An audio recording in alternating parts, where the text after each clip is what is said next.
Hey, today I wanted to make sort of like a recap video on the gate of Capricornus. It's been really interesting so far. Got a few more days until the sun leaves the constellation of Capricornus. So I might pass the gate a few more times, but what I would like to say is the main thing I noticed is a change in perspective. Like, for example, today I went out and I was looking at different trees and different buildings and stuff. And instead of having, the normal consciousness about things, I felt almost like a creepy vibe from these things, if that makes any sense. Like the buildings, especially the older looking buildings in the town, I was like, I wonder what kind of secret things have happened there, or what kind of hauntings those places have. Same thing with this one tree that I stared at. I just felt drawn to it, and I was like, something about this tree seems kind of off. Like, it almost looked like black tentacles coming up out of the ground instead of a tree. So I just sat there and just kind of mused on that for a bit. I think I might try to write a horror story tonight, or get the basic framework for one, because I'm kind of in that mood. But yeah, change in perspective has been a big one with the second gate. Expanded awareness, seeing things from a different perspective. Last night I had some crazy dreams, and I did not sleep that great because of it. I kept waking up. But I remember in the dream I was hanging out with some people,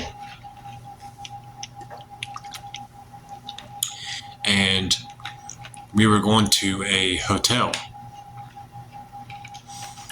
Anyways, while we were walking towards the building, I looked at the sky and there were these clouds gathering, but it had sort of a polypus appearance to it, like, I guess you'd say fungal spores, but in cloud form. It's really hard to describe. But anyways, I kind of zoned out in the dream, staring at it. People were like, "Are you okay? What's going on?" And I didn't answer them. I felt like I was connecting with something there. And then we ended up in the hotel room. I looked out the window, and that polypus cloud formation was gathered to the side of a building. And at the top part of it, it was like the shape of a cone with the little polyps everywhere on it. And at the top of the cone was a row of eyes all the way around it, but they were goat's eyes. You know how you have the pupil sideways. And I think it had some tentacles attached to it, but I'm not 100% certain. But I think that was some kind of eldritch deity that I saw in my dreams. But it had a lot of power and energy to it for sure. I don't know what the name of it is. I might do some research to see if I can come across anything that has that appearance. But since it had goat eyes, I'm guessing it's probably associated with the goat of 1,000 young Shub-Niggurath, maybe one of her offspring. What else? After that dream, I had another dream where I was where I am now physically, and there were some people with me hanging out, and they were telling me something to the effect of, "You're no higher rank than a servant, and the crawling chaos is going to do this and this and this with you," right? But they said his name, which I don't say his name because I believe saying his name aloud invokes him. I've said his name a few times in other videos, but those were associated with him. But I even said that in the dream. I said, "Why are you saying his name aloud? That's going to call him here." And then the whole fucking place got dark. The energy got really dark. And I just felt so much anger flowing through me at these people that I caused all of them to get really scared of me, and they all ran out and left. After that, I woke up for a bit and pondered, everything that I was dreaming. I decided to go back to sleep, and that time I had a dream that I was hanging out with my dad but we were going to some kind of a cabin, I guess to go fishing or something. But he walked down to a creek in the dream, and he got devoured by I think it was alligators or crocodiles, and just the essence and energy of that is what permeated the rest of that dream. And my emotions were just shot from that whole thing. Even though I don't talk to my dad, I haven't spoke to him in years because we had a falling out. But I think those dreams had something to do with where I've been opening the gates so often lately. A lot of different changes in the dreams. They don't seem as normal and mundane as they used to be. Like I'm tapping into otherworldly astral currents when I go to sleep. Sometimes I like to fall asleep to different stories that are associated with the mythos or the Necronomicon current, like the Dream Quest of Unknown Kadath by H.P. Lovecraft. I like listening to that while I fall asleep and visualize what's happening. It kind of gives you a good, I guess you would say, launching point for dream exploration. So that's something to try if you haven't tried that. Been creating more of the dream incubation videos, and that's been interesting. It seems like I'm getting better at that. I was talking to one of my friends, Nosage the Conqueror, about it. And I said that what would be a cool idea is, in some books you read about lucid dreaming, you have what's called moments of reality checks throughout your day. You ask yourself, am I dreaming? And you look around and you do tests to see if you're dreaming or not. And I was like, what would be cool is to start doing that, but listen to a recording of one of these dream incubations during that time. So instead of listening to it on loop before you fall asleep, listen to it throughout your day so it kind of plants the seed of the dream into your subconscious mind. And then you can have dreams about the beings that are mentioned in the incubation. Funny thing is, apparently this year is the year of the snake, and I only found out about that after I made that video for the serpent god Yig. And I also saw some things associated with snakes after that, so the synchronicity there was cool. People were asking me in my comments to make a video on enhancing psychic awareness or astral senses. And hold on a second, asshole outside. Alright, now that's gone. The video that I have on visualization training covers the basics of heightening your astral senses. I talk about visualizing different landscapes and stuff and incorporating your inner senses with it, like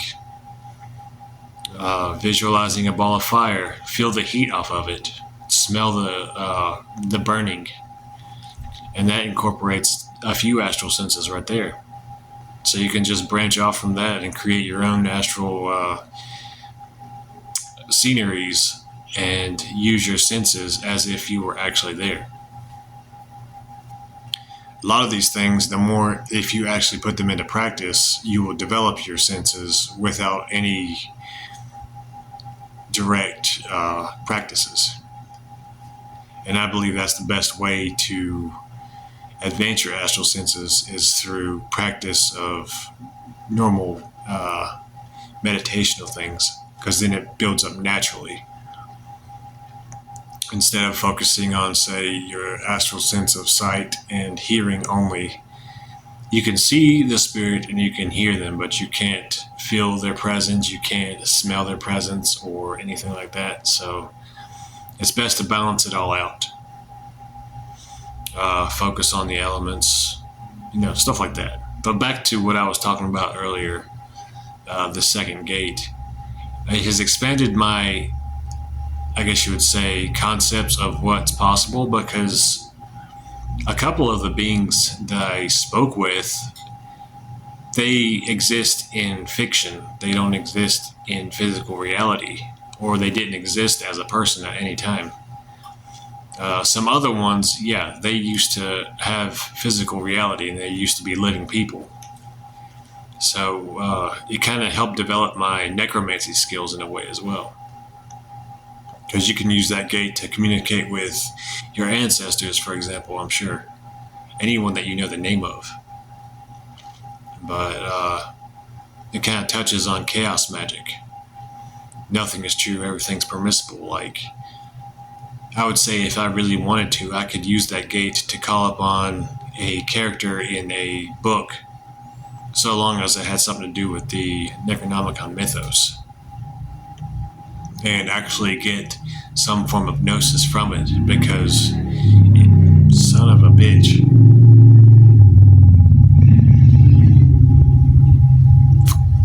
You done? Alright. What was I talking about? Oh yeah, that calling upon beings who are fictional will still tap into the astral knowledge of those beings. So it's kind of like your brain is resonating with the concepts that those beings represent. So it's kind of cool when you can kind of get knowledge from seemingly fake things. So that was kind of a mind expanding experience for sure.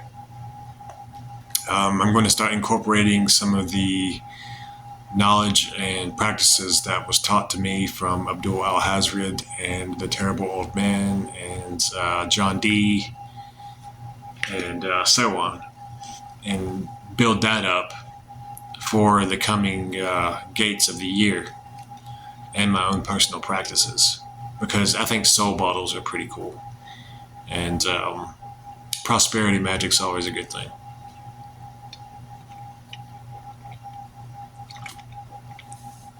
Concerning the jinn, what Abdul Al-Hazred spoke of, that'll be an interesting experience for sure. I will just have to find a task that would be worthy of a jinn, because they are powerful and I don't think they should be called upon for any frivolous reason. So yeah, this is just a kind of a recap about the second gate.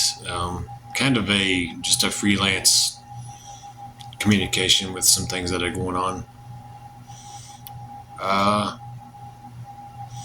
Yeah, I hope y'all are well. I'm gonna make, I think I have, let's see, I still have to make Azathoth's dream incubation video and Dagon's. But I think other than that, I have all of them covered. All of the main 7 old ones of the mythos. And may branch out also to some guided path workings for my viewers to play around with. Maybe path workings through the dream realms, for example. Descending the 70 stairs to the Cavern of Flame, and then descending the 700 stairs to the Gate of Greater Slumber. And from there, branch out and explore the different dream realms of the Cthulhu mythos. I think that might be a cool project to work on. If anybody experiments with the dream incubation videos, let me know in the comments what you experience, because I think it would help me fine-tune my approaches to this. Also, if you have any experiences associated with any of this, any dreams that seem relevant, you can comment those as well, because that would be cool. We could maybe start like almost like a online dream grimoire or a dream experience narrative. That would be pretty interesting. But yeah, a lot of different things coming up in the future. But yeah, Infernal Hails.